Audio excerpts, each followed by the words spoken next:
절의 말씀을 가지고 지금 우리 시간으로 하면 이 사순절에 일어났던 일, 마리아가 향유옥합을 깨뜨려서 하나님 예수님께 드린 이 사건을 통하여서 우리가 사순절에 어떻게 살아가야 될 것인가라는 것에 대해서 한번 살펴보았습니다. 오늘 이어서 계속적으로 이 사순절에 일어난 일들을 통하여서 다시 한번 우리가 이 사순절 지금 중반이 지나가고 있는데 어떻게 살아가야 되고 또 우리가 어떻게 신앙생활을 해야 되는지 다시 한번 살펴보는 귀한 시간 될 수 있기를 주님의 이름으로 간절히 축원드립니다. 파스칼은 팡세라고 하는 작품에서 이 세상은 보고자 하는 사람들에게는 충분한 빛이 존재하지만 보지 않으려고 하는 사람들에게는 핑계대기에 충분할 만큼 어둡기도 하다라고 하는 말을 했습니다. 그렇습니다. 오늘 우리도 마찬가지로 보고자 하면, 찾고자 하면 찾을 수 있는데 보기 싫어하고 보고자 하지 않기 때문에 보지 못한다는 것입니다. 예수님 시대에도 예수님이 메시아요 하나님이시라고 하는 충분한 증거가 있었음에도 불구하고 대제사장들과 서기관들과 바리새인 이런 사람들은 그것을 인정하지 않으려고 했기 때문에 예수님이 곁에 계심에도 불구하고 예수님이 메시아요 하나님이시라고 하는 것을 알지 못했다고 하는 사실입니다. 오늘 우리 시대도 마찬가지죠. 하나님이 계시다는 거 우리는 자연 숨결만 보더라도 충분히 알려고 하면, 관심을 가지면, 찾을 수 있는데 우리가 관심이 없고 찾지 않고 보지 않으려고 하기 때문에 그 빛을 보지 못한다고 하는 사실입니다. 오늘 본문 구절을 보면 예수님께서 이제 베다니 잔치집에 있을 때 유대인의 큰 무리가 예수님께로 예수님을 보기 위해서 나옵니다. 그런데 예수님만 보기 위한 것이 아니라 또 다른 이유가 있었습니다. 우리 9절 말씀 다 같이 한번 읽어보겠습니다. 9절 시작. 유대인의 큰 무리가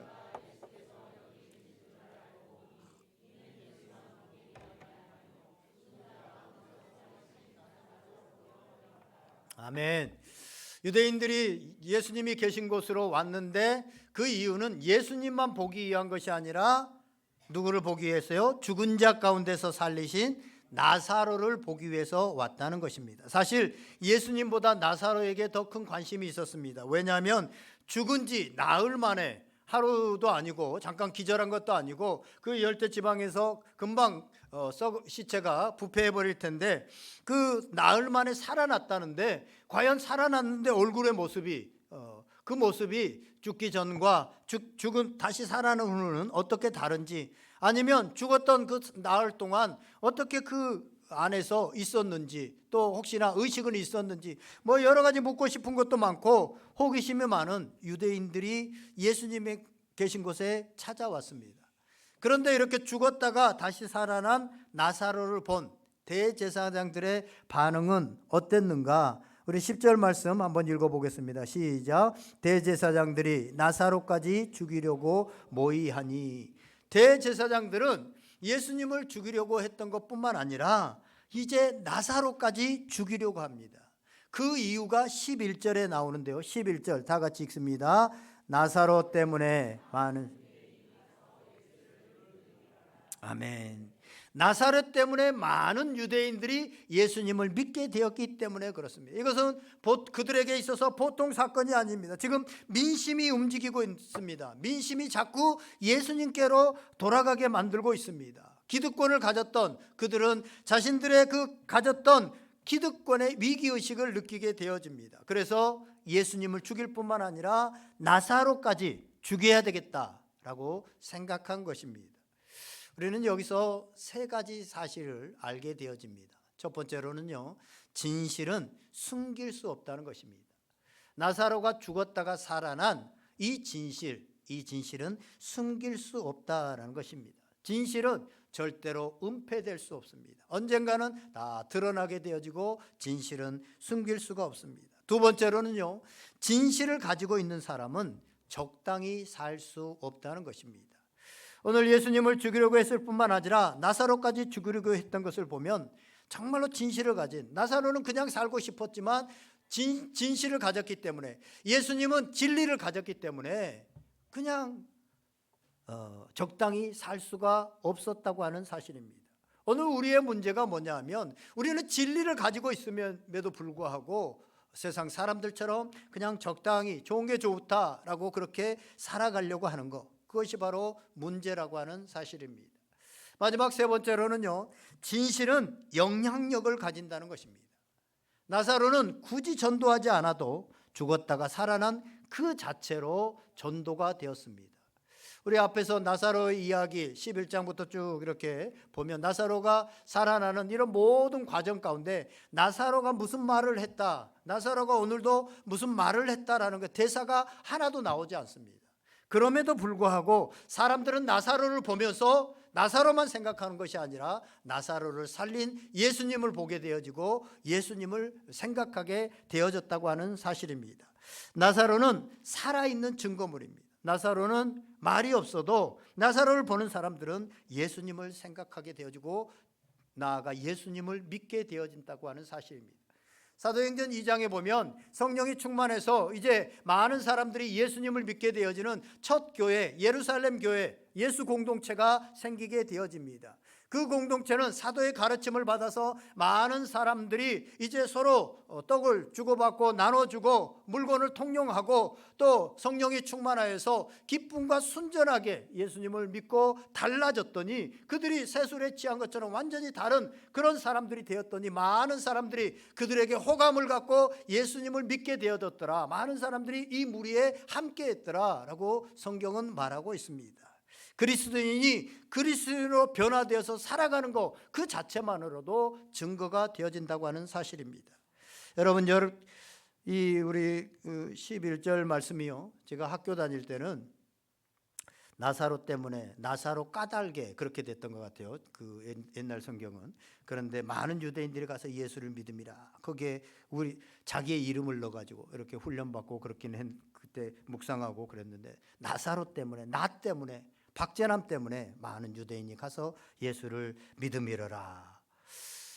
여러분 때문에 예수님을 믿게 된 사람이 몇 명이나 되십니까? 여러분 까닭에, 여러분 때문에. 내가 지금 예수 믿고 10년, 20년 되어졌는데 나 때문에, 나를 보고 예수님을 생각하는 사람이 얼마나 될까? 우리가 이렇게 신앙생활을 하다 보면 어떤 사람을 보면 그 사람 보면 참 예수님을 많이 닮았고 예수님을 생각나게 하는 사람들이 있습니다. 그 사람에게는 언제나 좀 다가가고 싶고 가면 용기를 주고 희망을 주고 또 새 힘을 주는 이런 사람들이 볼 때 예수님을 생각나게 하는 이런 사람들이 있습니다. 여러분, 나의 삶을 보고 예수님이 생각나게 되는 이런 일들이 있을까요? 오늘 성경은요, 나의 삶을 보고 사람들이 예수님을 생각하고 예수님을 믿게 되어야 한다는 것을 오늘 나사로의 얘기를 통해서 우리에게 말씀해 주고 있습니다. 이 사순절에 저와 여러분을 통해서 주변 사람들이 예수님을 생각하게 되어지고 예수님을 믿게 되어지는 그런 은혜가 있기를 주님의 이름으로 간절히 축원드립니다. 이제 12절 말씀을 보면 그 이튿날에 이제 베다니에 잔치가 있고 그 이튿날에 이제 예수님께서 유월절을 지키기 위해서 예루살렘으로 나아갑니다. 유월절에 이제 예배드리기 위해서 예수님만 나아간 것이 아니라 많은 사람들이 거기에 예루살렘에 모여들었습니다. 그런데요, 예수님이 온다는 소식을 듣고 큰 무리가 나와서 예수님께 나왔다. 흥미로운 것은 그 사람들 손에 종려나무를 가지를 흔들면서 호산나 찬송하리로다, 주의 이름으로 오시는 이 곧 이스라엘의 왕이시여라고 환호성을 지르고 있습니다. 우리 13절 말씀 다 같이 한번 읽어보겠습니다. 13절 시작. 종려나무 가지.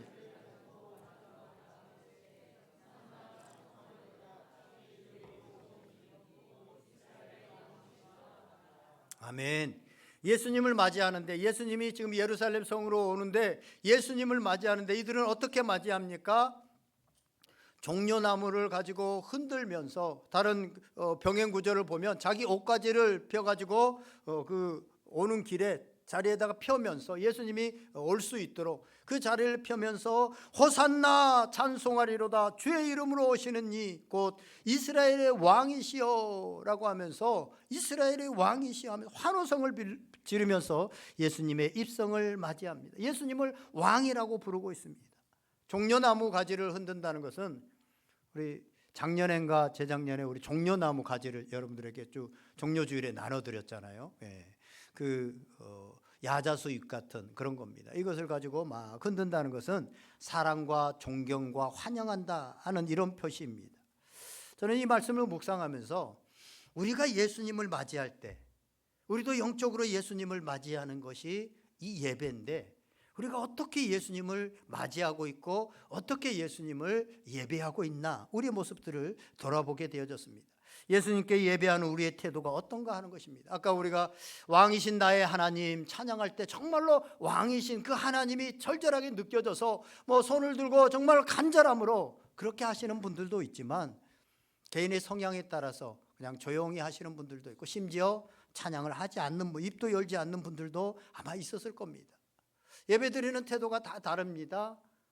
교회도요 보면 좀 목사님 설교 중심의 그런 교회들을 보면 좀 조용하고 비교적 질서가 있는 듯이 보입니다. 그런데 성령을 강조하고 성령 중심의 교회를 보면 예배가 시작되자마자 그냥 막 손을 들고 할렐루야 막 박수를 치고 주일 예배에도 막 춤을 추는 사람도 있고요. 아멘 소리가 기본적으로 그냥 목사님이 기침만 해도 하면 아멘 이런 소리가 막 나요 거기는. 네. 그런데요 막 기도를 해도 막 뜨겁게 통성으로 기도하고 성령의 체험을 하게 되어지면 막 찬송 소리가 달라지잖아요. 예배 분위기가 달라지잖아요. 지난 주일에 한 성도님이 예배를 드리는 중에 강대상 띠가 확 열리는 그런 환상을 보았대요. 그래서 본인이 찬양도 잘 안 했는데 그렇게 되어지니까 막 찬양을 뜨겁게 하더라. 찬양을 자기가 하게 되더라. 이런 간증을 하더라고요. 그런데 늘 예배 드리면서 이런 어떤 성령의 경험을 하게 되어지고 이런 것들을 경험하게 되어지면 좋겠지만 그렇지 않을 때가 우리는 더 많습니다. 그래서 그런 것들을 경험하게 되어지고 내가 삶 가운데 하나님께 기도했던 것들이 이루어지고 뭔가 흥분되는 일들이 있으면 주님 앞에 나와 눈물 콧물 흘리면서 기도하고 뜨겁게 찬양하는 그런 날도 있지만 어떤 날에는 그냥 일주일 동안 엄청 시달리고 힘들고 어려운 일들이 있고 마음속에는 예배에 나왔지만 여전히 근심 걱정이 있고 그렇게 나와서 예배를 드렸는데 전혀 은혜도 안 되고 그러면 은혜도 안 되고 예배 드릴 기분도 안 나고 그래서 그냥 앉아 있는 찬송을 하는데도 그냥 입을 다물고 있는 이런 성도들, 예배를 기분이나 감정으로 드리려고 하는 이런 경향들이 우리 가운데 있습니다. 이유는 어떤 특별한 기적이나 성령의 어떤 특별한 역사에 반응해서 내가 예배 드리려고 하기 때문에 그렇습니다. 그런데 주님은 이런 예배를 기뻐하시지 않습니다. 이런 예배만을 우리가 드릴 수가 없습니다. 그렇다면 우리가 어떻게 성령의 특별한 역사나 우리 삶에 어떤 흥분되는 일들이 일어나지 않고 어떤 우리가 감정적으로 일어나지 않더라도 그거와 상관없이 예수님을 간절히 맞이할 수 있고 오늘 본문에 있는 사람들처럼 뜨겁게 예수님을 맞이하고 예배할 수 있는가라는 것입니다. 오늘 본문 16절에 보면 읽지는 않았지만 예수님께서 영광을 얻으신 후에 23절에도 보면 인자가 영광을 받으실 때가 왔도다. 우리가 요한복음 시작하면서 1장에서 독생자의 영광이요 라고 하는 영광이 나왔습니다. 이 영광이라는 거, 예수님이 영광을 받으시는 때, 인자가 영광을 받으시는 때가 언제냐? 요한복음은요 예수님이 십자가에 달려 돌아가시고 부활하신 때, 이때가 예수님이 영광을 받으시는 때다라고 말씀하고 있습니다. 그래서 성령이 아직 임하시지 않는 것은 예수님께서 영광을 받으시지 않았기 때문이다라고 하는 그런 구절도 있죠. 어쨌든 요한복음에서 예수님께서 십자가에 죽으시고 부활하시는 때, 이때를 영광 받으신 때다 그렇게 말씀하고 있습니다. 그런데 여러분, 우리 모두는 예수님을 믿으면 반드시 이 십자가의 영광을 보는 때가 있습니다. 많은 사람들이 기적을 보고 문제가 해결되고 자기 뭔가 문제가 해결될 감정이 일어나고 그럴 때 뜨겁게 하나님께 예배를 드립니다. 그러나 그런 것이 없으면 한순간에 영적으로 쫙 가라앉아 버리고 기도도 하지 않고 심지어는 예배 드리는 것 자체도 부담스럽고 힘들어하는 사람들이 있습니다. 왜 그렇습니까? 하나님의 영광을 보지 못하기 때문에 그렇습니다. 하나님의 영광을 보는 눈이 뜨이지 않기 때문에 그렇습니다. 십자가의 영광을 보게 되어지면 고난이 닥쳐오고 어려움이 닥쳐와도 우리의 예배는 계속 뜨거울 수 있습니다. 간절해질 수 있습니다. 내가 바라는 것이 이루어지지 않았고 성령의 어떤 감동이나 어떤 감격들이 없어도 여전히 뜨거울 수 있습니다. 그렇다면 이 십자가의 영광, 우리가 십자가의 영광을 볼 수 있을 때가 언제입니까? 구체적으로 우리가 십자가의 영광을 보는 때가 언제냐는 거예요. 그것은 바로 우리가 죽을 때 볼 수 있습니다. 우리가 죽고 난 다음에 천국에 갈 때입니다. 죽고 난 다음에 천국에 가는 길에, 여러분 천국 가는데 죽고 나서 돈이 없어서 예배를 힘있게 못 드리겠어, 몸이 아파서 막 고민이 돼, 외모 때문에 속상한 이런 사람이 있겠습니까? 천국에 가는 건데 죽어서. 여러분 지금 죽어서 천국에 가는 길이라면 여러분들이 붙잡아야 될 건 뭡니까? 예수 그리스도의 십자가. 대부분의 사람들이 다 지옥 가고 있는데 나는 지금 천국의 길에 들어섰어요. 그런데 그 이유가 뭐냐 봤더니 십자가 때문이에요. 제가요, 그 어려운 제 얘기를 자주 해서 죄송한데, 대학을 갈 때 고만고만한 사람들이, 저희 때는 학력고사 시대였잖아요. 가서 시험을 쳤어요. 그런데 그때는 전화로 확인하든지, 왜냐하면 제주도에서 요 육지까지 와서 물론 학교 앞에 이렇게 붙여져 있기 때문에 학교 앞에 와서 확인을 하든지, 아니면 멀리 사는 사람들은 전화로 이렇게 확인할 수 있었어요. 근데 우리 친구들이 발표한다고 하는 날보다 하루인가 빨리 나온 것 같아요. 근데 이 친구들은 벌써 전화를 해가지고 알고 있더라고요. 그래가지고 같이 시험을 4명이서 치러 갔는데 3명이 다 떨어진 거예요. 고만고만한 나하고 실력이 비슷한 애들 치러 간 거예요. 근데 다 떨어진 거예요. 그리고 전화가 온 거예요, 저한테. 야, 우리 이렇게 알아봤더니 떨어졌어. 넌 어떻게 됐어? 저한테 이렇게 전화가 왔어요. 그러니까 저는 이제 전화로 알아보는데, 저는 제가 말씀드렸듯이 거기 공짜고 학교가 그러니까 난 여기밖에 없다, 내가 여기 안 가면 나는 대학을 갈 수 없다, 우리 형편상 그렇게 생각하고 있었잖아요. 그래가지고 떨리는 손으로 전화기, 그때는 다 집 전화잖아요. 집 전화로 해가지고 저 수험 번호 몇 번인 박재남인데요, 혹시 어떻게 됐나 확인하려고. 들려오는 소리가, 네, 박재남 씨 합격하셨습니다. 그때 제가 네, 합격했어요. 그랬겠어요? 우와, 내가 벌쩍 뛰었어요. 여러분들 다 지금 고만고만하게 살아서, 그 사람이나 나나 이웃집 아저씨나 나나 고만고만하게 살아서 다 지금 지옥 가고 있는데, 다 심판대 앞에서 불합격해가지고 다 지옥 가고 있는데 나만 지금 천국 가고 있어요, 그 길이. 그러면 여러분, 천국 가네, 좋아. 성격이 그런 사람들, 월드컵에 우리가 4강에 갔는데도 전혀 와, 요 정도 하는 사람은 그럴 수 있어요. 그런데 진짜 그게 느껴진 사람, 그걸 아는 사람, 진짜 그렇다고 한다면 여러분들이 어떻게 주님을 찬양하겠어요? 그냥 팔짱 끼고 조용히 앉아가지고 천국 가네, 찬양, 이렇게 하겠어요? 그렇지 않다는 거예요. 우리가 죽어서 천국에 가게 되어진다.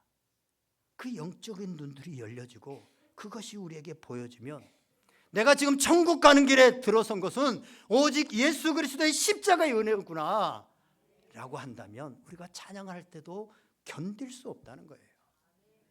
그냥 그래서 찬송합니다, 구주의 십자가 보혈로, 그럴 수 없다는 거예요. 구주의 십자가 보혈로 다 지옥 가는데, 나도 고만고만 죄를 짓고 고만고만하게 살았는데, 나도 저 사람하고 똑같은데 내가 예수 그리스도의 그 십자가 때문에 나는 천국길에 들어섰구나. 이게 심령에 있는 사람들은요, 그냥 찬양할 수 없다는 거예요. 오늘 이 모습이 요한계시록에 보면, 천국에 가면요, 우리가 다른 거 아무것도 안 해요. 시집가고 장가가는 것도 안 하고 직장 출근도 안 해요. 좋죠? 직장 출근도 안 해요. 그런데 천국에 가면 다 안 하는데 딱 하는 거 하나가 있어요. 뭐예요? 하나님을 찬송하고 예배해요. 그래서 이 땅에서 예배가 너무너무 지겹고 예배가 너무너무 힘들어, 이런 사람들은 천국에 가면 여전히 힘들어. 전국에 여기서는 그래도 뭐 하루에 1시간, 뭐 새벽에 아니면 뭐 일주일에 한 번 이것밖에 예배 안 드리잖아. 그런데 거기 가면 맨날 찬양하고 맨날 예배를 해야 돼. 그러니까 문화 충격을 느낀다니까요. 아, 그냥 나는 남 흉보고 그냥 뭐 계속 그러면서 비판하면서 그렇게만 평생 살고 뭐 예배 시간에는 빨리 지나가라고 뭐 이러고 있었는데, 그러면 천국 가면 너무 힘들어요. 그래서 나 여기가 내 집이 아닌가 봐요. 그러면서 스스로 지옥에 가버려요. 왜냐하면 거긴 계속 비판하고 비난하고 험담하고 뭐 이렇게만 사는 곳이니까. 그 천국은 그런 게 전혀 없거든. 그러니까 너무 심심하고 찬양하고 예배하는 것만 하니까 너무너무 힘들거든. 천국에 찬양하는 모습, 천상에 찬양하는 예배하는 모습이 요한계시록 7장 9절에 나옵니다. 요한계시록 7장 9절을 보면요, 그 이 일 후에 내가 보니 각 나라와 족속과 백성과 방언에서 아무도 능히 셀 수 없는 큰 무리가 나와 흰 옷을 입고 손에 종려가지를 들고 보좌 앞과 어린 양 앞에 서서 큰 소리로 외쳐 이르되 구원하심이 보좌에 앉으신 우리 하나님과 어린 양에게 있도다. 이게 천상에서 드려지는 예배의 모습이에요. 다들 일어서 가지고 흰 옷을 입고 종려가지를, 오늘 말씀처럼 똑같아요. 종려가지를 흔들면서 큰 소리로 구원하심이 우리 보좌에 앉으신 우리 아버지 하나님과 어린 양께 있도다 라고 하면서 막 소리를 지르고 막 일어서요. 예배가 얼마나 역동적입니까? 지금 우리들 좀 가만히 앉아서 어떤 때는 입 한번 뻥끗하지 않고, 오늘은 내가 기분 나쁜 일이 있어서, 세상에 슬픈 일이 있어서 그냥 입 한 번도, 내 감정이 너무나도 다운돼 있으니까 그냥 한 번 아멘도 안 하고 그냥 예배 드렸다고 가는 분위기와는 너무 다르지 않습니까? 오늘 이 본문의 분위기가 오늘 이 요한계시록에 천상에서 예배하면서 예수님을 맞이하고 있는 그런 모습과 같습니다. 하나님은 우리가 이렇게 예배하기를 원하십니다. 그러기 위해서 우리는 십자가의 영광에 눈이 뜨여야 됩니다.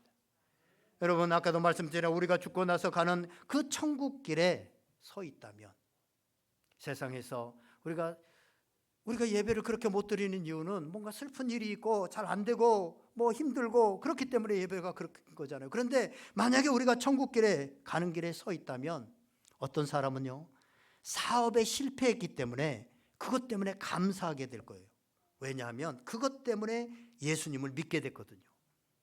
어떤 사람은 중병으로 고생한 것 때문에 하나님께 감사하게 될 거예요. 왜냐하면 그것 때문에 내가 기도하게 되어지고 하나님 붙들게 되어지고 영적으로 살아나게 되었거든요.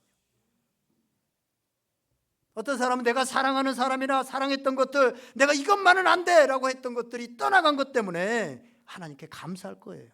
왜냐하면 그래서 세상 바라보지 않고 내가 예수님께 소망을 두고 예수님을 남편으로 두고 그렇게 살아갈 수 있게 되었기 때문입니다. 천국 가는 길에서는 반드시 이런 게 있을 거예요. 이게 영의 눈이 뜨인다고 한다면 이런 일이 우리 가운데 예배를 방해할 수 있겠습니까? 그것 때문에 오히려 내가 천국 가는 길에 들어섰는데, 제가 대학 생활을 학과 전체가 ROTC 군사훈련을 하고 제복 입는 그런 학교에서 4년 동안, 특별히 또 배라는 좁은 공간에서 뭐 잘 견뎌내기 때문에 그런 육체 훈련까지도 하면서 살았던 단체 생활을 하다 보니까 아침에 기상하면 일단 6시에 구보부터, 우리 구보 알죠? 구보, 우리 남자분들은 로 시작해가지고 학과 수업하는데, 학과 수업 중에 군사훈련도 하고 밥 먹으러 갈 때도 복장이 흐트러지면 밥 대신 훈련을 받아야 되고, 매일 저녁이면 점호라고 해가지고 청소해가지고, 그 점호 시간인데 사실은 뭐 점호가 청소로 그냥 끝납니까? 훈련 받는 시간이고 기합 받는 시간이죠. 그러다가 또 뭐 잘못하면, 저는요 학교 다니다가 곡괭이 자루로 제가 45기라고 해서 45대까지 맞아봤어요. 정신을 아예 그냥 매를 맞아서 정신이 잃어가지고 아예 그 엉덩이 허벅지 살도 다 터져버리고 피멍이 들어가지고 그냥 이렇게 터져버리는, 거기까지도 가봤어요. 그러니 학교 생활이 감옥과 같은 거예요. 뭐 지금은 그렇지 않지만 예전에는 그랬어요. 그런데 제가 2학년 때 예수님을 인격적으로 만났어요.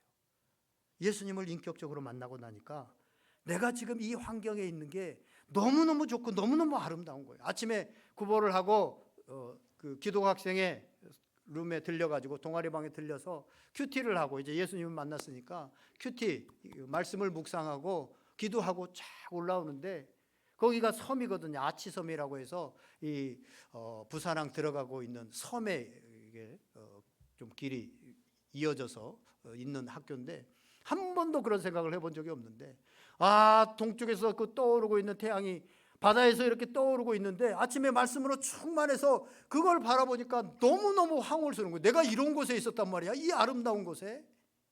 그리고 생각해 보니까 이 학교에서 밥 다 먹여주지, 아침마다 깨워서 운동시켜주지, 그리고 취업이 100% 다 보장되어 있어서 뭐 공부를 열심히 안 해도 다 취업된다고 하지, 군대도 안 가도 된다고 하지, 뭐 다 되어지는 너무너무 감사한 거예요. 그때 내가 영적인 눈이 열리면 다르게 보이는구나, 저는 확실히 느꼈습니다. 그래서 예수 믿는 사람들은요, 장례식에 가서도 곡을 하지 않고, 요즘은 뭐 곡들을 잘 안 합니다만 우리는 찬송을 하잖아요. 장례식에 장례할 때 사랑하는 가족이 죽었는데도 불구하고 예배드리면서 그 죽음을 주관하신 하나님을 찬양하는 것입니다. 이것은 영적인 눈이 뜨이지 않는 사람들은 도저히 이해할 수 없는, 이해조차도 할 수 없는 이런 일입니다. 여러분, 예수님의 십자가의 은혜가 임하고 십자가의 영광을 보는 눈이 열린 사람은 삶이 완전히 달라집니다. 그래서 고린도후서 5장 17절은 그러므로 누구든지 그리스도 안에 있으면 새로운 피조물이라, 이전 것은 지나갔으니 보라 새롭게 되었도다. 아멘. 이렇게 말씀합니다. 바울과 실라가요, 여러분 잘 아는 얘기지만 사도행전 16장에 보면 복음을 전하고 또 귀신 들린 그 여종을 고쳐준 예수 이름으로 고쳐준 것 때문에 실컷 두들겨 맞고 지하 감옥에 갇혀서 밤에 새 고랑에 다리를 착고를 채워가지고 이제 밤을 지새우게 됩니다. 한밤중에는 더 여러 가지가 생각나잖아요. 그런데 그때 그들은 한탄이 나온 것이 아니라 찬양이 터져 나왔습니다. 고난 중에도 찬양한 게 아니라 그들은 고난을 당했기 때문에 고난을 당한 것이 너무나도 기뻐서 더 기뻤기 때문에 하나님을 찬양한 거예요. 잘 먹고 잘 살고 편하게 사는 것이 기쁜 것이 아니라 예수님 때문에 고난을 당한 것이 너무나도 기뻤어요. 그래서 그 한밤중에 그 감옥에서 찬양을 한 겁니다. 그러자 지진이 일어나고 옥문이 열리는 이런 성령의 역사들이 일어난 게 되어진 것입니다. 우리가 이런 예배자가 되어질 때 우리의 삶에도 기적이라고 하는 것이 일어나는 것입니다. 기적이 일어나기 때문에 우리가 그거 가지고 뭐 성령의 역사가 있었기 때문에 가지고 찬양하는 것이 아니라, 우리가 예수 그리스도의 십자가의 영광을 보게 되어지면 우리가 죽어서 하나님의 나라에 그 십자가의 영광 때문에, 그 십자가 때문에 가게 될 길에 들어섰다고 하는 것을 알게 되어지면 고난 중에도 어려움 중에도 찬양하고 하나님을 찬송하게 되어질 때 그때 병이 낫게 되어지고 그때 여러 가지 역사들이 일어나게 된다고 하는 사실입니다. 이것이 바로 십자가의 영광을 보게 된 성도가 드리는 찬양의 삶이고 예배의 삶입니다. 이것을 하나님은 오늘 우리에게 주고 싶어 하고 우리가 깨닫고 알고 싶게 만들기 위해서 오늘 이 말씀을 하고 계신다고 하는 사실입니다. 여러분, 바울처럼 고난 중에도 주님을 뜨겁게 찬양하고 춤을 추며 찬양하고 소리 지르고 찬양하고 그렇게 예배할 기분이 드십니까? 아마 이분 오늘 예배드리는 사람들 중에는 선뜻 그런 기분이, 또 그런 마음들이, 그런 용기가 나지 않는 분들이 있으실 겁니다. 저는 충분히 이해합니다. 제가 그랬기 때문에 그래요. 제가 여러 번 말씀드렸잖아요. 제가 경험이니까 그래요. 제가 예수님을 인격적으로 모르고 이 십자가의 영광을 보기 전에는 예배에 갔는데 목사님이 찬양을 4절까지 부르고 다시 한번 그렇게 말을 하면 그게 얼마나 그렇게 싫던지, 얼마나 괴롭든지 예배가. 아니 4절까지 다 불렀는데 왜 또 다시 부르냐고요. 그 4절 다 부르려면 3분에서 5분 정도 걸리는데 긴 찬양은 5분 걸리고 짧은 찬양은 3분 걸려요. 제가 다 재봤어요. 안 되니까. 아마 그런 분들이 있을 거예요. 왜 찬양을 또 하냐고. 다 했는데. 충분히 이해가 됩니다. 그런데 여러분에게 부탁드리고 싶은 것은요, 지금 여러분들이 그렇게 예배를 드리는 것이 좀 어색하고 큰 소리로 찬양하는 것이 좀 어색하고 힘들더라도, 그렇게 느껴지더라도 주님의 십자가를 계속 바라보고 묵상하시기를 바랍니다. 그러면 우리의 내성적이어서 조금 막 밖으로 표현을 못할지라도 우리 마음의 그 열정들은 달라져요. 시편 84편 5절에서 7절을 보면 이렇게 말씀합니다. 주께 힘을 얻고 그 마음에 시온의 대로가 있는 자는 복이 있나이다. 그들이 눈물 골짜기로 지나갈 때 그곳에 많은 샘이 있을 것이며 이른 비가 복을 채워주나이다. 그들은 힘을 얻고 더 얻어 나아가 시온에서 하나님 앞에 각기 나타나리이다. 아멘. 지금 이 세상에서 성공해서 잘 살면서 맛있는 거 먹고 여행 다니면서 누리는 것이 많은 것 같지만 그 마지막 길은 뭡니까? 지옥입니다. 그 지옥에서 영원히 살 겁니다. 얼마나 비참한 인생입니까? 그런데 우리가 예수님을 믿는 순간에 우리는 완전히 길이 바뀌었습니다. 우리의 삶이 아무리 힘들고 어렵고 눈물 골짜기 같지만 우리는 지금 천국길에 들어서 있는 것입니다. 시온의 대로가 우리 앞에 펼쳐져 있는 것입니다. 그래서 여러분들 이렇게 주일에 와서 예배 드리고 있는 거예요. 여러분 안에는 주님께서 이끄시는 길이 있고 그 길을 걷고 있는 것입니다. 여러분 지난 한 주간에도요, 아마 정말 힘들게 살았던 분들도 있을 겁니다. 몸이 아팠던 사람들도 있을 거고, 돈 때문에 시달린 분들도 있을 거고, 또 지난 한 주 사람 때문에 너무 속상해서 한 주간을 어렵게 힘들게 사신 분들도 있을 겁니다. 그런데요, 우리가 예수님을 정말로 믿는 사람들이라고 한다면 지난 한 주도 우리는 천국 가는 길을 걸은 사람들입니다. 천국 가는 길을 걸은 사람들입니다. 세상의 눈으로 보면 눈물 골짜기지만 영의 눈으로 보면 여전히 천국 길을 걸어가고 있었던 겁니다. 천국 길로 가고 있었던 길이에요. 우리 속에는 천국 길을 걸으면서 뜨겁게 찬양할 수 있는 그 찬양이 예수 믿는 우리 속에는 이미 있습니다. 우리 영이 살아있기 때문에 그렇습니다.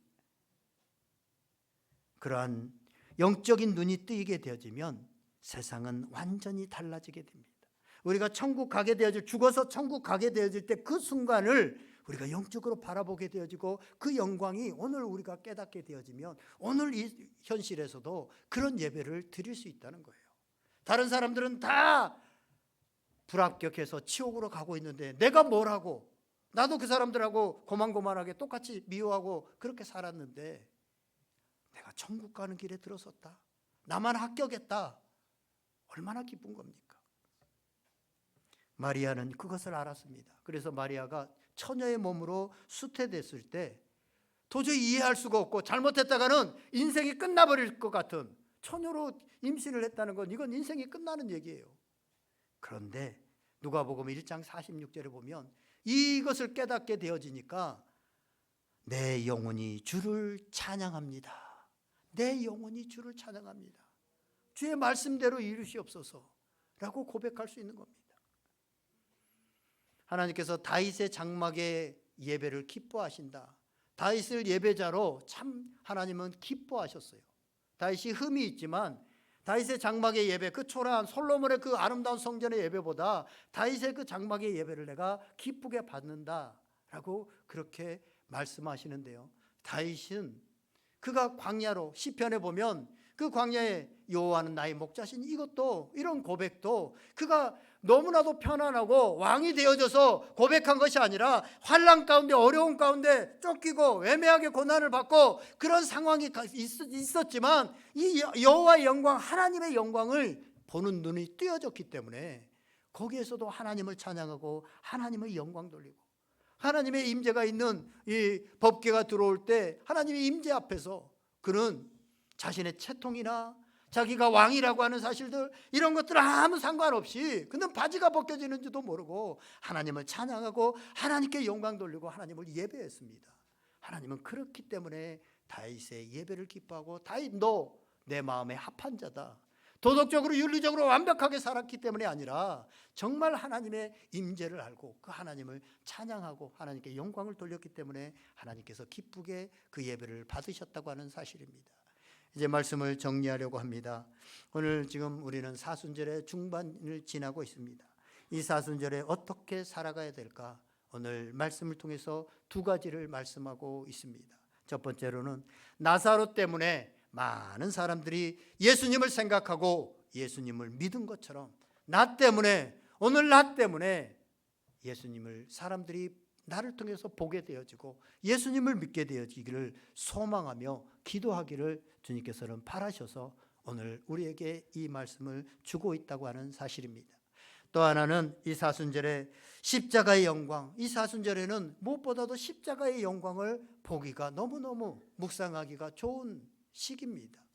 지금 보면 이 꽃들도 십자가의 꽃을 달아놨잖아요. 이 십자가를 우리가 영광을 보므로 그 영광으로 주님께 열정적으로 우리의 표현이 어떻든지 간에 우리 마음 가운데 간절함으로 정말 감사함으로 예배하는 예배자들, 하나님께서 기쁘게 받으시는 그런 예배자들이 다 되시기를 주님의 이름으로 간절히 축원드립니다.